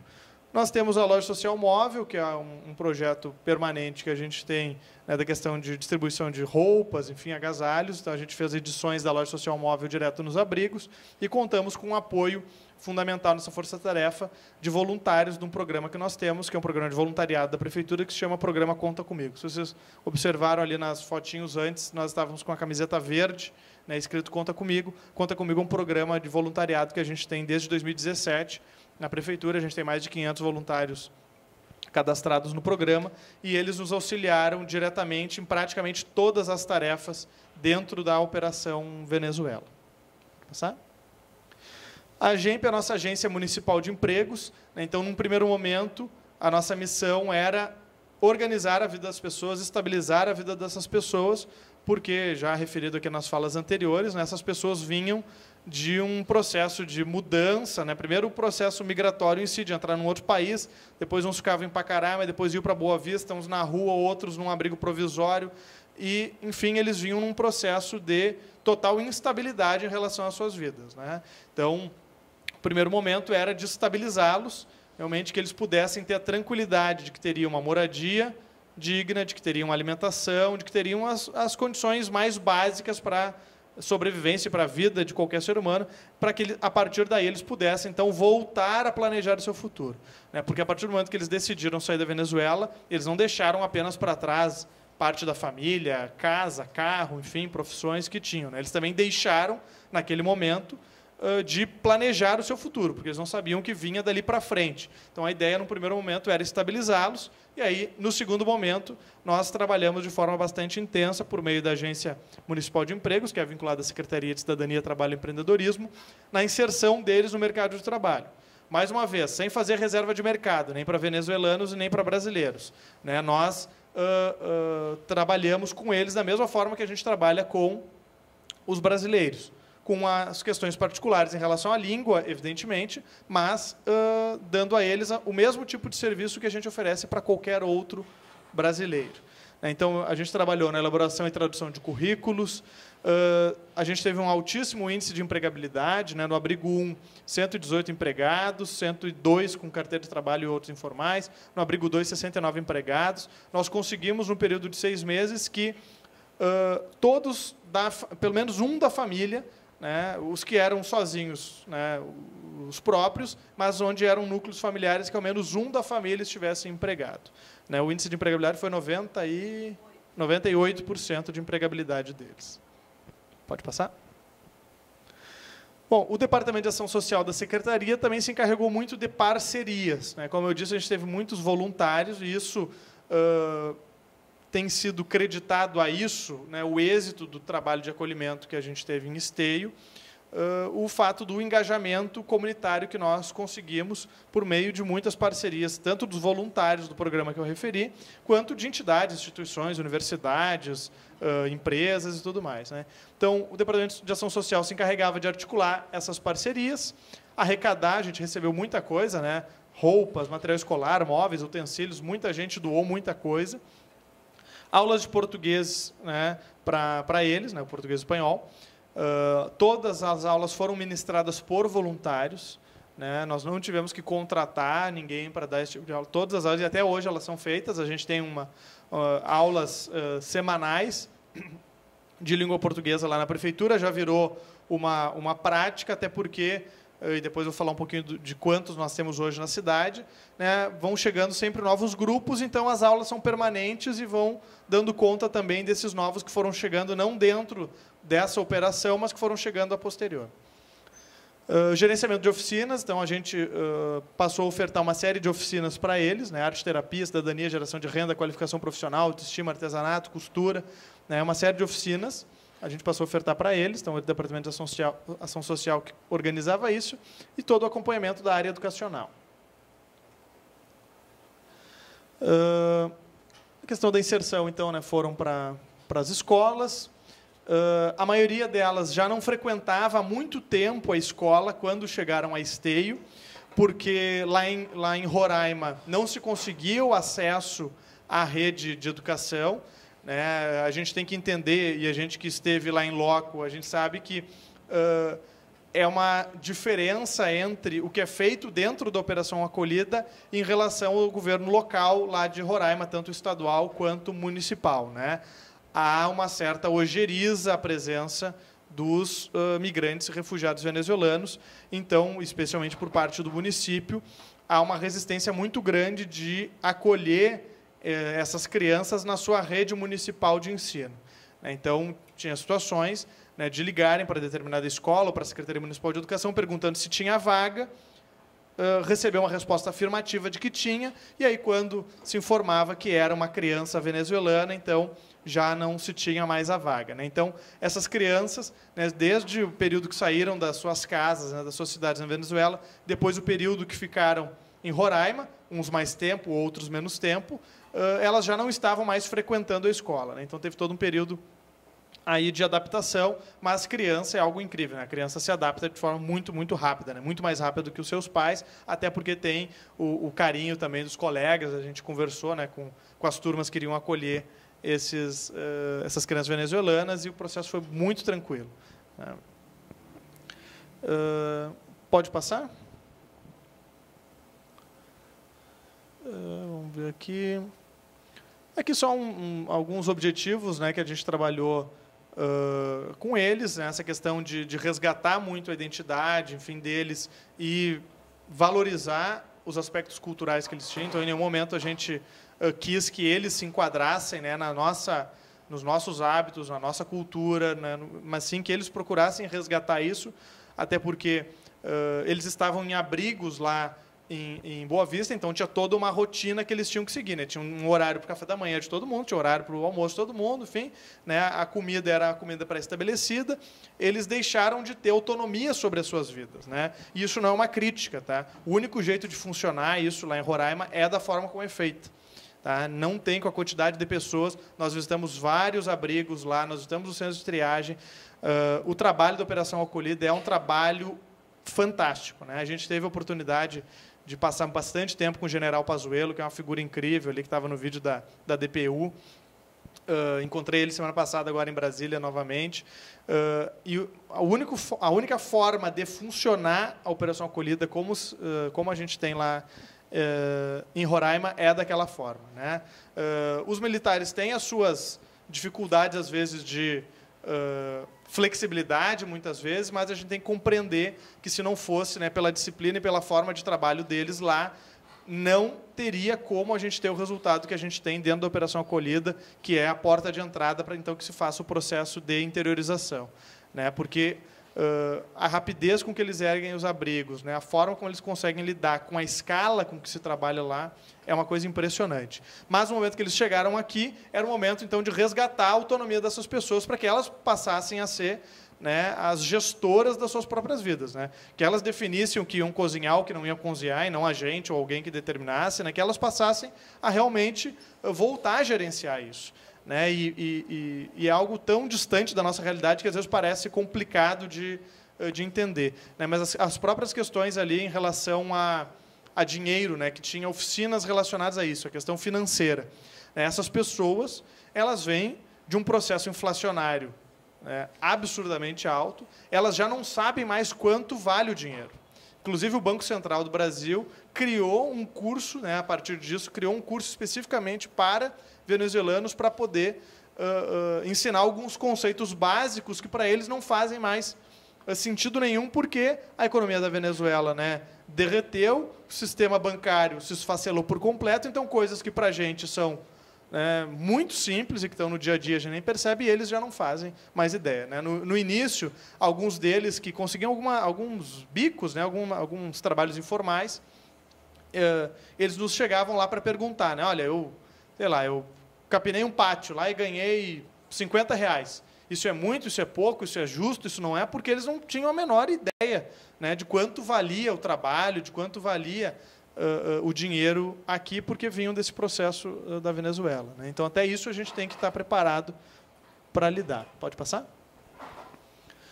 Depois de 6 meses, então, nós tivemos o encerramento do contrato formal, digamos assim, de acolhimento, né? Era um programa de 6 meses. Então, por 6 meses, eles ficaram nesses abrigos, nos abrigos 1 e 2. Alguns saíram antes, né? Até um bom contingente saiu antes desses 6 meses. E muitos até já poderiam ter saído antes dos 6 meses, mas ficaram os 6 meses para não precisar pagar aluguel nem nada, juntando um dinheirinho até o último dia, e daí saíram, mas já tinham casa alugada, já tinham, né, emprego e tudo isso. Então, nós fechamos depois de 6 meses, foi em março então, de 2019, né, começou lá em setembro, em março de 2019, nós fechamos os 6 meses, e aí, com todos eles, os 224 emancipados. Nenhum deles ficou na rua, nenhum deles ficou dependente, né, do poder público para moradia ou para sua subsistência. Todos os 224 conseguiram, num período de 6 meses, se emancipar. Passar? Aqui é uma missão que a secretária e eu participamos, a convite da ONU nos Estados Unidos, né, uma missão sobre a questão de acolhimento de imigrantes e refugiados, que a gente apresentou também a nossa experiência, porque, felizmente, pelo trabalho que a gente conseguiu fazer, Esteio se tornou um case aí usado tanto pelo governo federal quanto pela Organização das Nações Unidas, um case positivo de acolhimento local de imigrantes e refugiados, e a gente tem sido convidado aí muitas vezes a apresentar isso e a participar de encontros que debatem essa temática. Pode passar?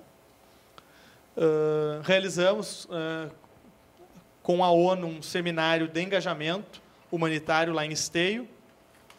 Foi em junho? O tempo vai passando rápido, mas foi esse ano, foi na metade desse ano, né? A gente fez um seminário de engajamento humanitário lá em Esteio, com a participação, né, da ONU, promovido pela ONU e pela Prefeitura. Passar. Agora, recentemente, a questão de 2 semanas atrás, eu estive em Brasília. Esteio foi o único município do Brasil a participar desse encontro regional promovido pela ONU para tratar da questão do acolhimento, realmente, né, de imigrantes e refugiados. Tinham vários países ali representados, a mesa era uma mesa regional, era um debate de políticas regionais, né, então tinha Brasil, Chile, Argentina e Uruguai, mas tinham lá representações dos Estados Unidos, Canadá, outros países participando também desse encontro.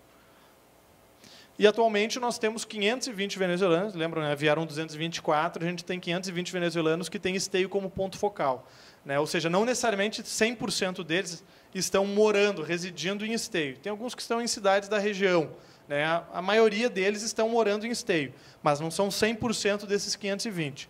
Né, mas esses 520, todos eles têm Esteio como ponto focal, então, sempre que eles têm qualquer tipo de dificuldade, necessidade, enfim, e mesmo quando não tem nada, mas eles vão lá nos visitar, muitas vezes, apenas para nos visitar.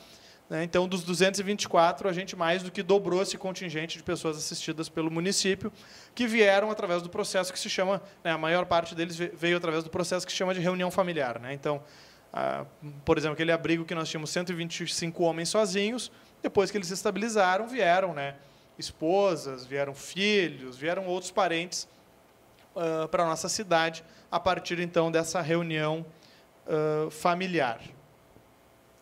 E, então, para encerrar, né, dos próximos passos, né, a gente agora está trabalhando, e é para sair nesse mês agora de outubro, um edital, né, numa parceria nossa com o Ministério da Justiça para o acolhimento de sírios, através de um processo de reassentamento. Né, então, deve sair nessa semana, o pessoal do Ministério da Justiça já esteve lá, a gente já conversou com eles. A gente deve receber um grupo de sírios nos próximos meses, nós acreditamos, lá na cidade. E também estamos trabalhando na perspectiva da construção de uma política municipal, realmente, de acolhimento de imigrantes e refugiados. A gente já tem conversado isso bastante com a ONU, para que seja realmente uma política pública permanente e de uma forma sustentável também. Isso tem sido bastante enriquecedor para a cidade, do ponto de vista cultural, étnico, enfim, mas também tem um componente econômico. Né? Se a gente não consegue convencer pela questão humanitária as pessoas, que ao menos a gente então consiga tocá-los pela questão econômica, né? Especialmente o nosso estado tem uma taxa de natalidade muito baixa. Nós estamos em último lugar no ranking de competitividade no que diz respeito ao crescimento, né, do mercado de trabalho, da mão de obra, né, disponível para o mercado de trabalho. Então, a chegada desses migrantes refugiados ela é muito bem-vinda, inclusive do ponto de vista econômico, né, porque essas pessoas é que nos auxiliarão a fazer com que o Estado possa continuar, né, crescendo e se desenvolvendo ao longo do tempo e conseguindo atender às suas inúmeras demandas sociais que tem, especialmente num período que a gente né, passa por um período de envelhecimento, que é muito positivo, da nossa sociedade, né? Então, eles também têm um papel fundamental nesse processo de, eu acredito nisso, pelo menos, de crescimento aqui do nosso estado do Rio Grande do Sul, especialmente, e, para tanto, é preciso que nós, enquanto poder público, enquanto sociedade, a gente tenha estratégias, ações bem definidas, bem traçadas e sustentáveis para poder acolhê-los de uma forma que a gente possa ter resultados como esse aqui, resultados positivos, que não gera caos social, que não gera nenhum tipo né, de fobia por parte de quem quer que seja, né, mas que sim, que permite que, nesse caso aqui, 520 pessoas possam ter suas vidas transformadas de forma positiva. Então, agradeço a atenção